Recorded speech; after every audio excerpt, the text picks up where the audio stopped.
அனைவருக்கும் வணக்கம் தோழர்களே. எல்லோரும் எப்படி இருக்கீங்க? ரொம்ப மகிழ்ச்சியாக இருப்பீங்க அப்படின்னு நினைக்கிறேன். இன்றைக்கி வந்து 2023ஆம் ஆண்டு கொஷின்ஸ் ஒன்று பொது அறிவு அதை பற்றி பார்க்கலாம். ஓகேங்களா? ஆல்ரெடி வந்து நம்ம வந்து இது ரிலேட்டடாக தமிழ் 100 கொஷின்ஸ் வந்து ஆல்ரெடி வீடியோ போட்டிருக்கேன். ஓகேங்களா? ஸோ இது வந்து பார்த்திங்கன்னா பொது அறிவு இருக்கிற கொஷின்ஸை அடுத்து இந்த காணொலியில் பார்க்கலாம்.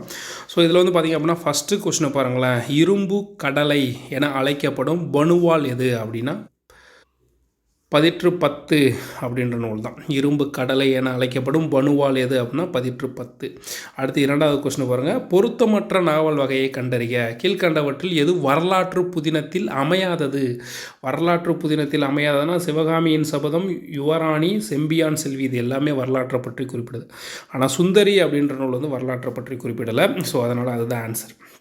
அடுத்து வந்து பார்த்தா அப்படின்னா சேக்கிழார் யாருடைய பாடல்களை மூல இலக்கியம் என குறிப்பிடுகிறார் அப்படின்னா திருஞான சம்பந்தர்.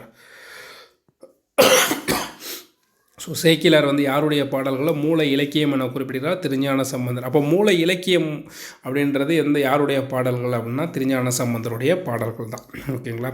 அடுத்து 1967ஆம் ஆண்டு இந்து திருமணங்கள் திருத்த மசோதாவை அறிமுகப்படுத்தியவர் CN அண்ணாதுரை. ஓகேங்களா? அதாவது தமிழ்நாட்டில் வந்து இந்து திருமண சட்டம் வந்து கொண்டு வந்தாங்களா 1967. அதை அறிமுகப்படுத்தியது யார் அப்படின்னா CN அண்ணாதுரை. 1967, 68 2 வருடங்கள் தான் அவர் வந்து என்ன பண்ணிருப்பார், முதலமைச்சராக இருந்திருப்பார். ஸோ இதை வச்சு நம்ம கொஞ்சம் ஓரளவுக்கு போடுறதுக்கான வாய்ப்புகள் இருக்குது. அடுத்து வந்து பார்த்தோம் அப்படின்னா 1962ஆம் ஆண்டு தேர்தலில் பேரறிஞர் அண்ணா போட்டியிட்டு தோல்வி அடைந்த தொகுதி எது? 1962 பேரறிஞர் அண்ணா போட்டியிட்டு தோல்வி அடைந்த தொகுதி எது? காஞ்சிபுரம் அப்படின்ற தொகுதியில் வந்து காஞ்சிபுரம் தானே அவருடைய சொந்த ஊர். அதனால் அந்த தொகுதியில் தான் நின்றுப்பார். அதில் வந்து தோல்வி அடைஞ்சிருப்பார்.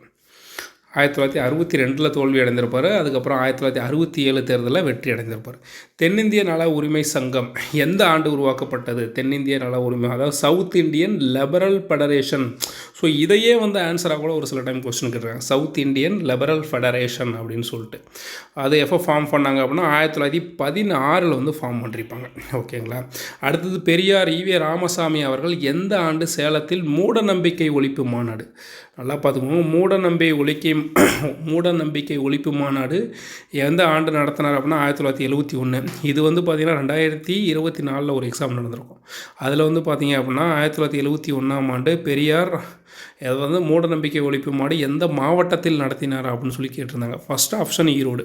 ஸோ அவருடைய சொந்த ஊர் வந்து ஈரோடு இல்லையா? ஸோ அதனால் மேக்ஸிமம் இந்த ஈரோடு அப்படின்னு சொல்லி போடுவாங்க அப்படின்றதுக்காக போட்டிருந்தாங்களா என்னன்னு தெரில. ஸோ ஆனால் பார்த்திங்கன்னா அவர் வந்து மூட ஒழிப்பு மாநாடு எங்கே நடத்தினார் அப்படின்னா சேலம். ஆண்டு வந்து 1971. அடுத்து வந்து பார்த்தோம் அப்படின்னா சுப்பிரமணிய பாரதியார் தனது இளமை பருவத்திலிருந்தே கவிதை படைக்கும் ஆற்றல் உடையவராக இருந்தார். அவருக்கு பாரதி என்ற பட்டம் வழங்கப்பட்டது. அப்பட்டம் வழங்கிய மன்னர் யார்? அப்பொழுது பாரதியின் வயது என்ன? இது வந்து பார்த்திங்கன்னா பழைய புத்தகத்தில் ஒரு இடத்துல கொடுத்துருப்பாங்க. இப்போ ராமலிங்க அடிகளார் வந்து 9 வயதில் வந்து பாட ஆரம்பிச்சிருப்பார். பாரதியார் வந்து பார்த்திங்க அப்படின்னா 11 வயதில் பாட ஆரம்பிச்சிருப்பார். அதே மாதிரி வந்து ஒவ்வொருத்தரும் எந்தெந்த வயதில் சாதித்தாங்க, சாதிப்பதற்கு வயது தடை இல்லை அப்படின்னு சொல்லிட்டு புக்கில் கொடுத்துருப்பாங்க. ஸோ அது ரிலேட்டடாக அந்த கொஷின்ஸ் கேட்டுங்க. அப்போ எட்டயபுரம் மன்னர், அப்புறம் 11 வயது. ஓகேங்களா? ஸோ முன்னாடி கேள்வி எப்படி கேட்பாங்க அப்படின்னா சுப்பிரமணிய பாரதியாருக்கு பாரதி என்ற பட்டம் வழங்கியவர் யார் அப்படின்னு சொல்லி தான் கேள்வி கேட்பாங்க. ஸோ டிஎன்பிசியில் இப்போ கொஷின்ஸ் வந்து கொஞ்சம் டஃப்பாக ஆரம்பிச்சிட்டாங்க. ஓகேங்களா? அடுத்து வந்து பார்த்தோம் அப்படின்னா உலகில் எந்த நூலுக்கு அடுத்தபடியாக திருக்குறள் அதிகமாக மொழிகளில் மொழிபெயர்க்கப்பட்டுள்ளது? விவிலியத்துக்கு அடுத்து. ஓகேங்களா? இப்போ உலக அளவில் மொழிபெயர்க்கப்பட்ட நூல் 2வது இடத்தில் உள்ளது திருக்குறள். அல்லது திருக்குறள் 2வது இடத்தில் உள்ளது அப்படின்னா 2வது இடத்தில் உள்ளது. அடுத்து குடும்பம் என்னும் சொல் முதலில் இடம்பெற்ற நூல் எது? திருக்குறள். ஸோ இது வந்து பார்த்திங்கன்னா புதிய புத்தகத்தில் இருக்குது. ஓகேங்களா? திருக்குறள் வந்து குடும்பம் என்ற சொல் முதலில் இடம்பெற்ற நூல் திருக்குறள். குறள் அந்தணர் என்போர் அறவோர் மற்றும் எவ்வுயிருக்கும் செந்தாண்மை பூண்டு ஒழுகலான். அப்படி அதுக்கப்புறம் பொருள் ஒவ்வொரு நாட்டிலும் அந்தந்த நாட்டு பண்பாட்டின்படியே ஒழுக்கவர பிறப்பினும் பிராமணன் வேதத்தை மறந்தானா மறக்கவில்லையா என்பது தமிழ்நாட்டில் ஆய்வுக்குரியதன்று. அவன் தமிழ் ஒழுக்கத்தை கடைபிடித்தானா இல்லையா என்பது அதன் ஆய்விற்குரியதாகும். ஆகவே அவ்வொழுக்கத்தினாலேயே அவன் உயர்குணத்தாலானவன் என்பதும் அது கெட்டுவிட தாழ்ந்த குலத்தானாகி விடுவான் என்பதும் தமிழ் நூலை முடிப்பாம் அப்படின்னு குறளும் பொருளும் பொருத்தமற்றன அப்படின்னு சொல்கிறாரு. ஸோ அதாவது இது என்ன சொல்கிறாங்கன்னா, அந்த குறள் வந்து பார்த்திங்கன்னா திருக்குறளில் பற்றின பொருள் இருக்குது, ஆனால் கீழே வந்து பார்த்திங்கன்னா அதை அப்படியே மாற்றி கொடுத்துருக்காங்க. ஸோ அதற்கான பொருள் வந்து வேறு. ஓகேங்களா. அடுத்து வந்து பார்த்தா அப்படின்னா கதிரின் வெற்றி நாடகம் மூலம் தேசிய உணர்வை தூண்டியவர் யார்? தோப்போ கிருஷ்ணசுவாமி அப்படின்றவர். கதிரின் வெற்றி நாடகம் மூலம் தேசிய உணர்வை தூண்டியவர் யார்? தோப்போ கிருஷ்ணசுவாமி அப்படின்றவர். அடுத்து வந்து பார்த்திங்கன்னா பிங்கள முனிவரால் இயற்றப்பட்டது. திவாகரம் முதல்வரின் புதல்வர் பிங்கள முனிவர். ஸோ அப்போ வந்து கூற்று 1ம் சரி 2ம் சரி. ஸோ பிங்களத்தை வந்து பிங்கள முனிவர் இயற்றியவர். திவாகரம் முதல்வரின் புதல்வர் தான் யார்? பிங்கள முனிவர் அப்படின்றவர். அடுத்து வந்து பார்த்தோன்னா தொல்காப்பியம் எத்தனை அதிகாரங்களையும் இயல்களையும் கொண்டுள்ளது? ஸோ தொல்காப்பியம் எல்லாத்துக்குமே தெரியும் 3 அதிகாரங்கள் 27 இயல்களை கொண்டுள்ளது. அறம் பொருள் இன்பம் என்ற 3 அதிகாரங்களையும் ஒவ்வொரு அதிகாரத்திற்கும் 9 இயல்களை கொண்டு 27 இயல்களை கொண்டுள்ளது. அடுத்து வந்து சீனா அவைக்கு முதலில் தூதுக்குழுவை அனுப்பிய சோழ மன்னன் பெயர் குறிப்பிடுக. சீனா அவைக்கு முதலில் தூதுக்குழுவை அனுப்பிய சோழ மன்னன் யார்? 1ஆம் ராஜேந்திர சோழன் அப்படின்ற வந்து தூதுக்குழுவை சைனாவுக்கு அனுப்பி வந்திருப்பார். அடுத்து வந்து தமிழ்நாட்டில் அதிகமாக மாங்குரேவ் காடுகள் காணப்படும் மாவட்டம். தமிழ்நாட்டில் மாங்குரேவ் காடுகள் காணப்படும் மாவட்டம்னா கடலூர். இந்திய அளவில் அதிகமாக மாங்குரேவ் காடுகள் காணப்படும் மாவட்டம் அப்படின்னா வெஸ்ட் பெங்கால், மேற்கு வங்கம். ஓகேங்களா. இந்திய மருந்துக்கள் மற்றும் ஹோமியோபதியை உள்ளடக்கிய சுகாதார திட்டமாகும். அதாவது இந்திய மருந்துக்கள் மற்றும் ஹோமியோபதியை உள்ளடக்கிய சுகாதார திட்டமாகும். இது தமிழ்நாட்டில் COVID-19 தொற்று நோயை கட்டுப்படுத்தவும் தடுக்கவும் உதவுகிறது அப்படின்னு சொல்கிறது எது? ஆரோக்கியம் அப்படின்ற செயலி. ஓகேங்களா. அடுத்தது பழங்குடி சமூகத்திற்கு திருமணம் என்பது ஓர் ஒப்பந்தம். ஸோ இது எந்த புத்தகத்தில் இருக்குது அப்படின்னு சொல்லி எனக்கு சரியாக தெரியல. பழங்குடி சமூகத்திற்கு திருமணம் என்பது ஒரு ஒப்பந்தம். அடுத்து வந்து பெற்றோர் மற்றும் மூத்த குடிகளுக்கான பராமரிப்பு மற்றும் நலச்சட்டம் 2007 மாநிலத்தில் செயல்படுத்தப்பட்டு நடைமுறைக்கு வந்த நாள். ஸோ அதாவது பெற்றோர் மற்றும் மூத்த குடிகளுக்கான பராமரிப்பு நலச்சட்டம் வந்து பார்த்திங்கன்னா 2007 வந்து வந்திருக்குது. ஓகேங்களா. ஸோ அது மாநிலத்தில் நடைமுறைக்கு வந்த நாள் அப்போ எப்போனா 29/9/2008. ஓகேங்களா. பெற்றோர் மற்றும் மூத்த குடிகளுக்கு பராமரிப்புக்கான நலச்சட்டம் இது 2008 தான் வந்துச்சு. ஸோ இந்த சட்டத்தின்படி பெற்றோர்கள் என்ன பண்ணலாம் அப்படின்னா, அவங்க பிள்ளைகளை அவங்கள பாதுகாக்கலை அப்படின்னா அவங்களுடைய சொத்தை கவர்மெண்ட்டுக்கு எழுதி கொடுத்துட்டு ஸோ அதை வந்து மாதம் அவங்களுக்கு தேவையான பணத்தை வந்து வாங்கிக்கலாம். ஓகேங்களா. இல்லை அவங்களோட சொத்தை கவர்மெண்ட்டுக்கு வாடகைக்கு விட்டுட்டு அதுலேருந்து அவங்க பணத்தை பெற்று அவங்களுடைய வாழ்நாளை கழிச்சிக்கலாம் அப்படின்னு சொல்லியிருப்பாங்க. இந்திய அரசியலமைப்பின் 335வது பிரிவு இடஒதுக்கீட்டை எதற்கு வழங்குகிறது? பட்டியல் சாதியினர் பழங்குடியினருக்கு அரசு பணியில் சேர்வதற்கு, SC/STக்கு. ஓகேங்களா. இந்திய அரசியலமைப்பு 335வது பிரிவு.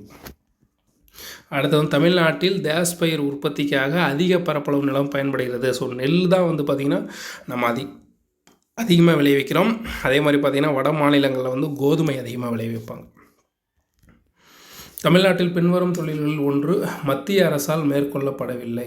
தமிழ்நாடு தொழில் முதலீட்டு கழகம். ஸோ இதில் வந்து பார்த்திங்கன்னா இந்துஸ்தான் பெட்ரோலியம் அவங்களது நிலக்கரி கழகமும் அவங்களது சேலம் இரும்பு எக்காலையும் சென்ட்ரல் கவர்மெண்ட், அதாவது தமிழ்நாடு முதலீட்டு கழகம், Tamil Nadu industrial investment corporation limited அப்படின்றதான் வந்து தமிழ்நாடு கவர்மெண்ட்டே பார்த்துக்குது. ஓகேங்களா. தென்னிந்திய விடுதலை இயக்கம் உருவாக்கப்பட்டு ஊக்குவிப்பதற்காக தென்னிந்திய விடுதலை இயக்கம் பிராமணர் அல்லாதவர்களின் அரசியல் நலனை ஊக்குவிப்பதற்காக. ஓகேங்களா. நான் பிராமின்ஸ். ஓகே. அடுத்து வந்து பார்த்தோம் அப்படின்னா கல்வி சீர்திருத்தத்திற்காக வள்ளலாரால் துவங்கப்பட்ட நிறுவனங்களை குறிப்பிடுக. வள்ளலா வந்து அதாவது சன்மார்க்க போதினி. ஸோ வள்ளலாரால் துவங்கப்பட்ட நிறுவனங்கள் கல்வி சீர்திருத்தத்திற்காக. ஓகேங்களா. சன்மார்க்க போதினி. அதுக்கப்புறம் வந்து பார்த்திங்க அப்படின்னா சமரச வேத பாடசாலை. ஸோ வள்ளலார் வந்து இதை 2ஐயும் வந்து நிறுவியிருக்கார் போல். ஸோ ஆக்சுவலாக எனக்கும் இப்போ தான் நான் ஃபஸ்ட் டைம் இந்த கொஸ்டினை பார்க்குறேன். ஓகேங்களா. சன்மார்க்க போதினி சமரச வேத பாடசாலை அப்படின்ற 2ஐயும் வந்து வள்ளலார் வந்து நிறுவியிருக்கார். ஓகே. தேஸ் என்பது தான் 3ஆம் வகுப்பு படிக்கும் மாணவர்களால் 1ஆம் வகுப்பு புத்தகத்தை படிக்க முடியாததற்கு காரணம் அதாவது மதிப்பெண் எடுப்பதற்கு ஏற்ற அளவில் பெரும்பாலும் கல்வித்தரம் இருப்பது இல்லை அப்படின்னு சொல்கிறாங்க. ஸோ மதிப்பெண் எடுப்பதற்கு ஏற்ற அளவில் பெரும்பாலும் கல்வித்தரம் இருப்பது இல்லை. அதாவது தேஸ் என்பது தான் 3ஆம் வகுப்பு படிக்கும் மாணவர்களால் முதல் வகுப்பு புத்தகத்தை படிக்க முடியாததற்கு காரணம் அப்படின்னு சொல்கிறேன். அடுத்து வந்து பார்த்திங்கன்னா ஒரு நேர்வட்ட உருளை. ஸோ இதெல்லாம் மேக்ஸில் நம்ம அடுத்தடுத்த இதில் கிளாஸ் போடலாம், ஓகேங்களா? ஸோ இதுவும் மேக்ஸு. இதுவும் மேக்ஸு இப்படி வந்தோன்னா ஓகே. குருட்டு மனப்பாடம், அதாவது மனைவழி கற்றல் என்பது செயலற்ற கற்றல் அப்படின்னு சொல்கிறாங்க. குருட்டு மனப்பாடம் அப்படின்றது அதனால் எந்த பயனுமே கிடையாதுல்ல, அதுதான் வந்து செயலற்ற கற்றல் அப்படின்னு சொல்கிறாங்க. அடுத்து வந்து பார்த்திங்கன்னா செலெக்ஷன், தேர்ந்தெடுத்தல், பயிற்சி, நேர்காணல், நியமனம், விளம்பரம், விண்ணப்பம். இது மேலே குறிப்பிட்டுள்ள சொற்களில் அர்த்தமுள்ள வரிசையில் வரிசைப்படுத்துக. அதாவது என்ன சொல்கிறாங்கன்னா, ஃபஸ்ட்டு வந்து விளம்பரம் பண்ணுவாங்களாம், அதுக்கடுத்தது விண்ணப்பம். ஓகே, நம்ம டிஎன்பிசி எக்ஸாமுக்கு ஞாபகம் வச்சுக்கோங்களேன். ஃபஸ்ட்டு அட்வர்டைஸ்மெண்ட்டு ஆன்லைனில் ஷோ பண்ணுறாங்க, அதுக்கப்புறம் நம்ம வந்து விண்ணப்பம் பண்ணுறோம். விண்ணப்பம் பண்ணதுக்கப்புறம் எக்ஸாம்லாம் முடிஞ்சு நேர்காணல் போகிறோம். நேர்காணல் போனதுக்கப்புறம் அங்கே தேர்ந்தெடுத்ததுக்கப்புறம் என்ன பண்ணுறாங்க, நியமனம் பண்ணுறாங்க. நியமனம் பண்ணதுக்கப்புறம் பயிற்சி கொடுக்குறாங்க. ஸோ அதை தான் குறிப்பிட்டிருக்காங்க. ஒரு நோக்கம்.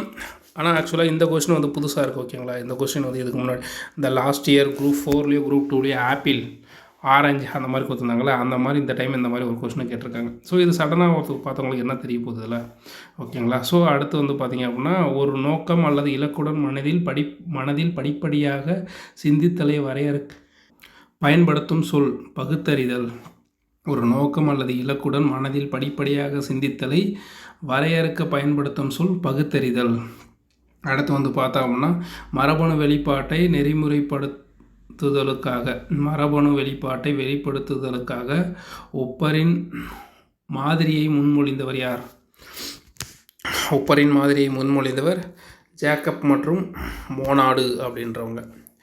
அடுத்து வந்து பார்த்தோம் அப்படின்னா பொறுத்துகளை வந்து பார்த்தோம் அப்படின்னா நீர்மண்டலம் அப்படின்றது எதை குறிக்கும்? புவியின் நீர், நன்னீர் மற்றும் உப்பு நீராக உள்ளது. ஓகே, நீர்மண்டலம் அப்படின்னா இதை சொல்லலாம். நிலமண்டலம்னா இதை சொல்லலாம். நீர்மண்டலம், நிலமண்டலம் மற்றும் வளிமண்டலத்தின் உயிர்கூறுகள். இது என்னது? வெப்பமண்டலத்திற்கு மேலே. ஓகே, புவியின் மேலோடு மற்றும் கீழ்ப்பகுதி அப்படின்னு சொல்லலாம். ஸோ அப்போ பி வந்து 2, ஓகேங்களா? அடுத்து உயிர்மண்டலம் வந்து நீர்மண்டலம், நிலமண்டலம் மற்றும் வளிமண்டலத்தின் உயிரின கூறுகள் வந்து என்ன சொல்லலாம்? உயிர்மண்டலம். அயனி மண்டலம் அப்படின்னா மேலே, இது வெப்பமண்டலத்துக்கு 50 கிலோமீட்டருக்கு மேலே அமைந்துள்ளது அப்படின்னு சொல்லலாம். ஓகே, அடுத்து வந்து பார்த்திங்க அப்படின்னா சயின்ஸ், அறிவியல் என்னும் சொல்லின் தோற்றுவாய் மொழி எது? சயின்ஸ் அப்படின்றது லத்தீன் மொழியிலேருந்து வந்திருக்கும். அடுத்தது பொருள் உணராமல் கற்றல் என்பது எதை குறிப்பிடுது? கணிதம் மற்றும் அறிவியலில் சூத்திரங்களை மனப்பாடம் செய்ய பயன்படுகிறது. திரும்ப மனப்பாடம் செய்யும் முறை. சேமிக்கப்பட்ட தரவை புரிந்து கொள்ள தேவையில்லை. ஸோ பொருள் உணராமல் கற்றல் முறை, இது 3மே வந்து கரெக்டு தான். அடுத்து வந்து பார்த்திங்கன்னா இதுவும் மேக்ஸு. எது இந்தியாவில் உள்கட்சி அமைப்பின் சிறப்பியல்பான அம்சம் அல்ல? ஆளுமை வழிபாட்டு முறை, பயனுள்ள வலுவான மற்றும் ஒழுங்கமைக்கப்பட்ட எதிர்க்கட்சி, உட்கட்சி பூசல் மற்றும் கட்சித்தாவல், பிராந்திய கட்சிகள். எது இந்தியாவில் உள்ள கட்சி அமைப்பின் சிறப்பியலான அம்சம் அல்ல அப்படின்றது பயனுள்ள வலுவான ஒழுங்கமைக்கப்பட்ட எதிர்க்கட்சி அப்படின்றது கிடையாது இந்தியாவில். பின்வரும் மூலக்கூறுகளில் எது நுண்ணலை அடுப்பில் மைக்ரோ ஓவன் உணவை சமைக்க பயன்படுகிறது? H2O. ஸோ இந்த கொஸ்டின் அடிக்கடி கேட்டுனே இருப்பாங்க. மைக்ரோ ஓவனை பற்றி பார்த்திங்கன்னா அடிக்கடி நீங்கள் கொஸ்டின் பார்த்துனே இருக்கலாம். பின்வரும் மூலக்கூறுகளில் எது நுண்ணலை அடிப்பில், அதாவது மைக்ரோ ஓவன் உணவை சமைக்க பயன்படுவது? H2O. தனிமைப்படுத்தப்பட்ட வார்டுகளில் உள்ள COVID-19 நோயாளிகளுக்கு மருந்து மற்றும் உணவை வழங்குவதற்கு ரோபரில் உள்ள இந்திய தொழில்நுட்ப கழகம் IIT ஆராய்ச்சியாளர்கள் வடிவமைக்கப்பட்ட திட்டத்தின் பெயர் என்ன? வார்டுபாட் அப்படின்றத உருவாக்கியிருக்காங்க. இந்தியாவில் மியூசியம் ஆன் வீல் நடமாடும் அருங்காட்சியகம் அறிமுகப்படுத்தப்பட்ட ஆண்டு 1965. மியூசியம் ஆன் வீல் அப்படின்னா நடமாடும் அருங்காட்சியகம் 1965. இந்திய சீரம் நிறுவனத்தால் தயாரிக்கப்பட்ட COVID-19 தொற்றுக்கு எதிராக செயல்படும் ஒரு வைரஸ் கடத்தி தடுப்பூசி எது? கோவிஷீல்டு. தயாரிக்கப்பட்ட, அதாவது கோவிஷீல்டு, அதாவது சீரம் நிறுவனத்தால் தயாரிக்கப்பட்ட COVID-19 தொற்றுக்கு எதிராக செயல்படும் ஒரு வைரஸ் கடத்தி தடுப்பூசி எது அப்படின்னா கோவிஷீல்டு. ஓகேங்களா. அடுத்து இந்தியாவில் 1952 அழிந்து போன ஆப்பிரிக்க நாடான நமீபியாவில் இருந்து கொண்டு வரப்பட்ட 8 சிறுத்தைகளை பாரத பிரதமர் 17/9/1922 அன்று தேசில் விடுத்தார் அப்படின்னா குணோ தேசிய பூங்காவில். ஸோ அந்த என்ன சொல்கிறது, இந்தியாவில் வந்து 1952 வந்து அழிஞ்சு போச்சு அந்த சிறுத்தைகள். 8 சிறுத்தைகளை கொண்டு வந்து விட்டுருப்பாங்க இல்லைங்களா, அதில் கூட 2 சிறுத்தை இப்போ ரீசெண்டாக இறந்துருச்சு, மீதி 6 சிறுத்தைகள் தான் இருக்குது அப்படின்லாம் சொன்னாங்கள்ல. ஸோ அது எப்போ விட்டாங்கன்னு பார்த்துக்கோங்க, 17/9/2022. இந்தியாவில் எப்போ முழுசுமாக அழிஞ்சு போச்சு அப்படின்னா 1952 அழிஞ்சு போச்சு. ஓகேங்களா. குணோ தேசிய பூங்காவில் விட்டுருக்காங்க. அடுத்து பின்வரும் நோட்டில் தேசிய நீர்வழி 1 NW1 ஆனது தேஸ் நகரங்களை இணைக்கிறது. அலகாபாத் மற்றும் ஹால்டியா. தேசிய நீர்வழி 1 எதை இணைக்கிறது? அலகாபாத் மற்றும் ஹால்டியா அப்படின்றது. ஸோ அடுத்த கொஸ்டின் பாருங்கள். 2011 எண்ணெய் இயற்கை வாயு நிறுவனம் இந்தியாவில் முதல் பாறை வாயு, ஓகேங்களா, பாறை வாயு இருப்பு எந்த மாநிலத்தில் கண்டுபிடிச்சிருக்காங்க அப்படின்னா வெஸ்ட் பெங்காலில் வந்து கண்டுபிடிச்சிருக்காங்க. அடுத்து வந்து இந்தியாவின் வனவிலங்கு பாதுகாப்பு சட்டம் இயற்றப்பட்ட ஆண்டு 1972 ஆண்டு. இந்தியாவின் மிகப்பெரிய உப்பேரி சிலிக்கா ஏரி.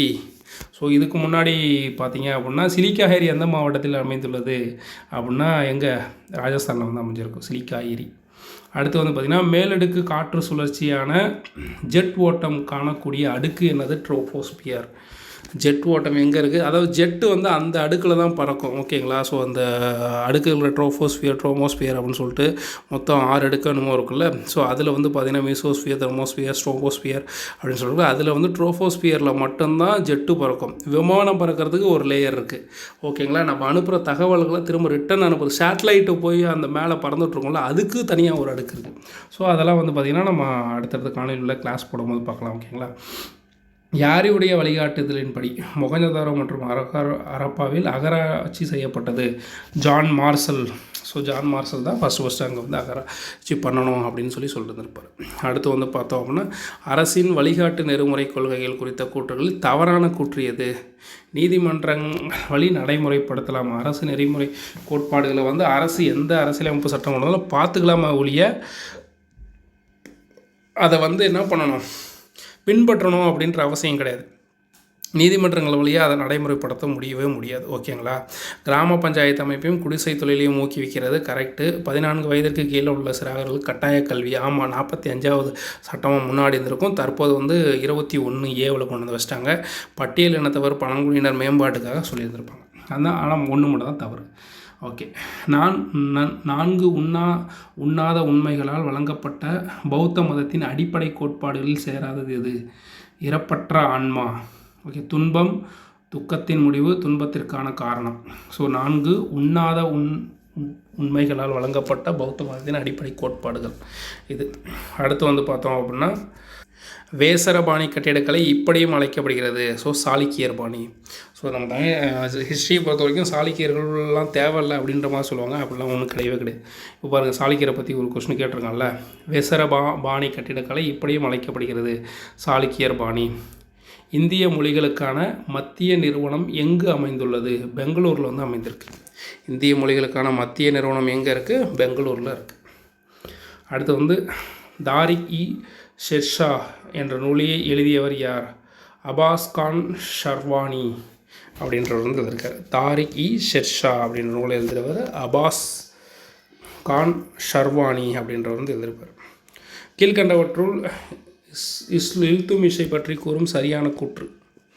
இவர் குதுபுதிக் ஐபக்கின் அடிமையாக இருந்தவர். இல்துமிஷ் வந்து அப்படியே இருந்தார். ஓகே. அடுத்து வந்து பார்த்திங்கன்னா ஷல்ஹி ஹிலாகியை தோற்றுவித்தார். குதுப்பினாரின் முக்கிய பகுதிகளை கட்டினார். அப்படின்னா வந்து 1, 3 தான் ரைட்டு. இவர் குதுப் ஐபக்கின் அடிமையாக இருந்தார் இல்துமிஷ். அதுக்கு போகும் பார்த்திங்கன்னா குதுப்பினாரின் முக்கிய பகுதிகளை வந்து இவர் கட்டினார். ஹரப்பா நாகரிகத்தின் தடயங்களை முதலில் கண்டறிந்த அறிஞர் யார்? கன்னிங்ஹாம். ஸோ சிந்து சமவெளி நாகரிகத்துலேருந்து இதோட 2 கொஷின். ஓகேங்களா.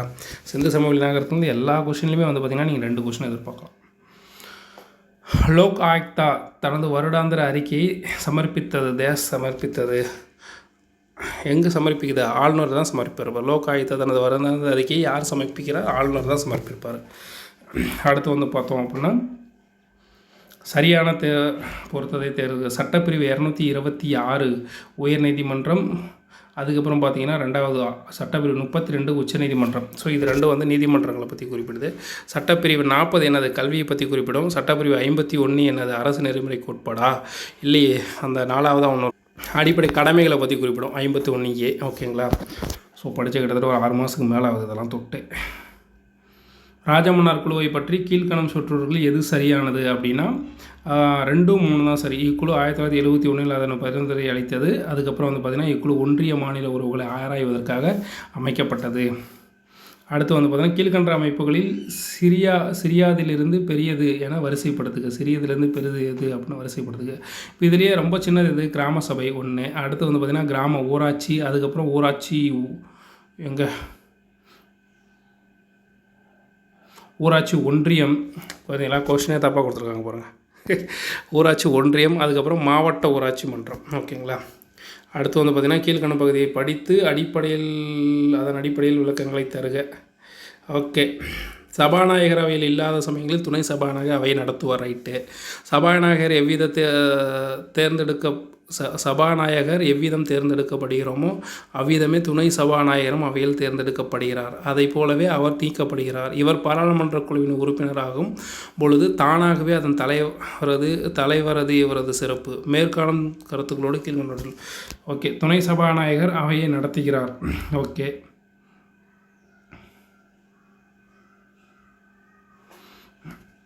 துணை சபாநாயகர் அவையில் உறுப்பினராக தேர்ந்தெடுக்கப்படுகிறார். பாராளுமன்ற குழுவின் உறுப்பினராகும் போது முன்னாள் அலுவல் குழுவின் தலைவராகிறார். இது ஒன்றே ஒன்று மட்டும் தான் ரைட்டு. ஓகேங்களா?